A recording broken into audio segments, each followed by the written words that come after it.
Welcome to Manifestly Good, the podcast about living with integrity and leading with strong values in a world that needs it more than ever. Today I'm turning the spotlight inwards as I sit down with my good friend, Dr. Emily Yorkston, and we chat about where this journey began. We'll dive into what Manifestly Good is all about, my motivations for starting it, and a little bit about who I am. So I'm excited about sharing the story behind the podcast and the vision driving it. Let's get started. Well, it is a pleasure to be speaking to you and to be the one wielding some questions. So tell me, you've started a podcast and I know that you listen to lots of podcasts. So there's got to be something in this podcast thing. Tell me about why you find podcasts so engaging. What do they mean? What value do they create? Oh, wow. You're right. I found podcasts to be fabulous. An early adopter from when they got off the ground. And there's lots of reasons. I love finding my niche, and growth and understanding how we tick is a huge part of what excites me. And I love finding podcasts that the niche that explores that sort of thing, that behavioural stuff around what makes us tick as humans, why we behave the way we do, particularly motivation theory. And I love finding areas that could help me grow and hear people talking about that. I love the personal connection, having those headphones in your ears and listening to hosts interview other people and things like that has been inspiring for me. And I just love the convenience of podcasts. I'm a multitasker. I love being able to do chores or bike maintenance or mowing the lawn or something with a podcast in my ears. So I was on board from early on and love them. And so I'm hearing your enthusiasm and your excitement around being able to just chomp on this content that's available kind of it's at your disposal, and you can kind of create and curate a learning journey for yourself, depending on, where you want to go, and your interests are diverse, so you can curate that for yourself. And I guess your learning journey has been, from a small Queensland country town, primary school and high school there, and then went from there to the Australian Defence Force Academy, where you continued your study, and then out into the workforce, building a professional career. But I get the sense that your learning didn't stop there, and formally it didn't. You went and you got an MBA, and those are the kind of the things that you tick off on your learning journey boxes, I guess. But your learning hasn't stopped. So tell me a little bit more about what learning means to you. I'd love to have a good answer. Just, why do certain things taste good? I just, it makes my body buzz in the right way when I'm learning, or, my curiosity is being fulfilled, diving down a rabbit hole of something interesting. And particularly what I mentioned before, that what makes us tick. I love understanding what makes me behave the way I do. And it's interesting you talk about some of my history. I have a very analytical brain, and I found early success on the logical side of things, maths and science, and studied a degree down that avenue, and found that stuff came natural to me, and had a lot of positive reinforcement about success in that area. But as I've gone through life, I've discovered I'm slowly kicking and screaming, discovering that there's this whole other side to my brain. I knew. I know that I've been resisting, particularly around understanding feelings, emotions, and my intuition. And perhaps one of the reasons why I was resisting that was I think I probably felt like it was a zero-sum game, that in leaning towards decision making based on more feelings and emotions would be taking away from my logical side of things. Lo and behold, it doesn't. It's like combining into something that's greater than the sum of the parts, and that's where my learning, in particular over the last decade or so, has been really exciting. It is that behavioural stuff. We don't necessarily, humans often don't act in their own logical best interests, and it's feelings and stuff that drive over the top of that. That's where I guess I've my learning journey's taken me more recently has been opening to that sort of more experience around where my intuition is. And this is what links back into my podcast, Manifestly Good, around values, is where that it's easy to talk about that sort of stuff on paper, but it's how it makes you feel, what resonates, that really has been eye-opening for me. And, we don't exist in a world that's just us. We exist in a world that's got people and community around us. And when my observation is when we're sitting in that space of being connected to ourselves emotionally, that changes the dynamics of the relationships and the company that we keep. What's your experience of that? Yeah, absolutely. Although I'm an introvert, connection and belonging have always been really important to me. But in this exploration more recently in my life, I've really come to appreciate what I academically knew, which was connection and greater purpose was important. I now really feel, and it's been through acting in accordance with my values, really testing that, especially when I've been challenged, and noticing how that feels, that I've really come to appreciate that I shouldn't be doing that because it's right alone. I do it because it actually feels really good. I feel fulfilled. And exactly in relation to the question you've asked, it makes me feel more connected. Makes me feel like I belong and that life's about something greater than me. So connection, belonging, curiosity are really, really important to you. What else do you value? The thing I love about Manifestly Good is that I'm really looking forward to talking to some people that'll have that I fully anticipate having strong values that are different to my own. None of mine are particularly surprising. I've always valued loyalty, integrity, and honesty, and humility,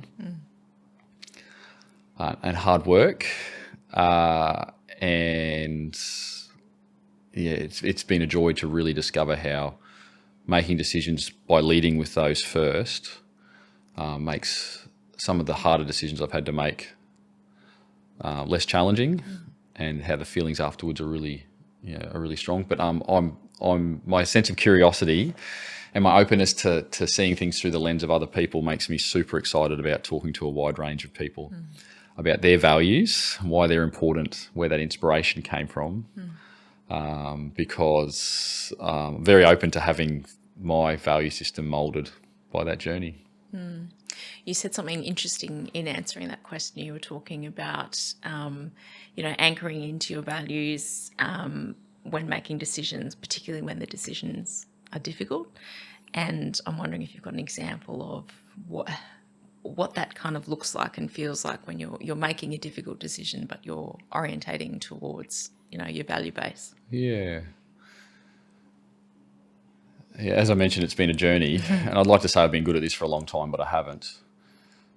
The example that springs out to me as being perhaps one of the more early versions is when my family and I were living in Sydney. I had 2 young children, and life was relatively settled with careers and networks and the kids in great daycare and school situations. But I could feel that disconnection from family that's really important to me, important to my ex-wife. And both our families are based in southeast Queensland or Brisbane. And I could feel that draw, but logic was saying that the place, we were much better off staying right where we were from a financial perspective, and having the kids settled and things like that. But I could tell that it wasn't sitting in alignment with my value system and that of my ex-wife. And so that was probably the time when I could feel it more than I could logically analyse my way through the situation. I bet you gave it a crack. I resisted it for years, essentially. Yeah. And when my youngest was about to start school, I decided, it became obvious that we needed to do it then or kind of never. It'd be harder to push against than ever. And so that was a values-based system on how I felt about the best way to raise our family and where we needed to be for connection, And it was hard. It was hard physically and emotionally, and having to tell our children that we were moving was deeply upsetting. But yeah, the only thing I regret about it was not doing it sooner. And so it was, I think, when on reflection, probably one of the first examples of me really making a decision that was values first rather than just straight logic. So, but it sounds like too almost that settling of understanding, although maybe you didn't realize it at the time, that, you know, as you said before, it's not a zero-sum game, and the two things are mutually reinforcing. So you can, you know, do both at once. Yeah. So you've started a podcast called Manifestly Good. Tell me more about it. Yeah, I'm super excited. And it's so Manifestly Good. It's about what it means to exist in a world being led by integrity in a world that desperately needs it. Episodes will be interviews with people from all walks of life, men and women, thought leaders, parents, community leaders, people who contribute in lots of different ways, but people who I feel have something to say around what it means to be led by values first. And so Manifestly Good is aiming at inspiring people to do exactly that, to lead with a strong value system and leave the world in a better place than the way we found it. And it kind, you haven't said it directly, but it kind of sounds as though you're interested in having a diversity of conversations. You know, some people in our community are really celebrated and really well known, and, you know, it's almost like obvious examples of values-based decision-making or living. But there are also less obvious examples of that as well. And you're hoping to kind of bring both of those voices. Yeah, absolutely. I'm excited about the mission. The mission here is to bring a message around what it means to be led by values first. And I'm excited about talking to a wide range of people around that. And there's some obvious high-profile examples. There's some people that I think probably spring to all of our minds when we think about that who lead in that way in Australia. Hamish Blake, Waleed Ali, Andrew Denton are obvious ones. But I think even more I'm excited about talking to people who are less well known, people who are quietly getting it done and making a difference, who are making those sacrifices to contribute in ways that are in alignment with what they know is really important. And I'm really looking forward to those conversations and bringing that message out as well. And there's a man in the podcast name, Manifestly Good, and there's a man sitting across the other side of the microphone from the guests. And, you know, I see you as a man who is deeply connected to himself and family and community, and to your values and to your emotions, logic as well. And your podcast is, you know, speaking directly to men, but there's a broader impact through having that conversation. But I'd really like to know what it is that you want men to hear, you know, through the episodes, through the conversations that you have. What do you want them to hear and take away? So thank you. Yeah, you're absolutely right. This is not just about men, but it is about the difference that men who lead with values first can make to the entire world, and the ripple effect that has out to all of our communities, to women, children. I guess it's about the journey I've made about realising that the messaging we get through our society across the world is that to be a successful man is around achievement, material gain and objectives, and we're obviously not without values messaging as well, but the strong message that I think I received culturally and societally growing up and into young adulthood was that the success was to be a provider and to achieve and to look good on those sort of scales. And whilst those are absolutely important, I now know that it's by leading with values first that those things come as a fabulous byproduct of that. And I want Manifestly Good to be an inspiration to men to know that when you lead with values first, great outcomes will come. You will feel fulfilled and happy in a way that just chasing achievement and material satisfaction won't be able to deliver. And I think what kind of resonates with me most about what you've just said is, I'm a woman, not a man, and I really stand for equality. And I think one of the observations that I've got is that whilst gender equality is really, there are lots of structural impediments to gender equality.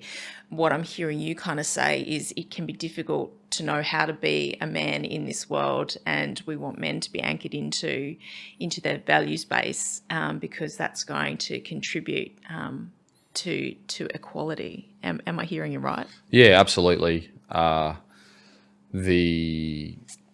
We need more positive messages around what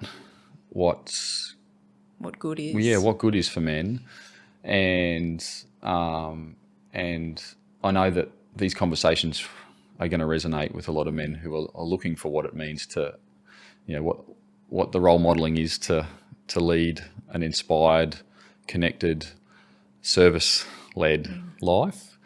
So absolutely, having a positive message around that is absolutely filling a gap that's needed at the moment, when so much of the messages around that we're seeing in media is around the negative aspect of masculinity and its extremes. We desperately need a positive message around what positive masculinity looks like, about men who are putting their values, which means community and others and the people they love and care about first, what the benefits and the inspirational stories around that will lead to. And there's a vulnerability in doing that. So I can't wait to see the episodes unfold. And I think it's a beautiful thing to have these conversations that are vulnerable and emotionally rich. Dangerous territory for men, right? But we know it's not a zero-sum game. So Yeah. I can't wait to see where you go with your podcast. Thank you. It's going to be fun to dive in. Thank you for being part of this conversation. If you enjoyed it, please like, subscribe, or leave a comment below. I'd love to hear your thoughts. And most importantly, remember, every small action matters when it comes to creating change. See you in the next one.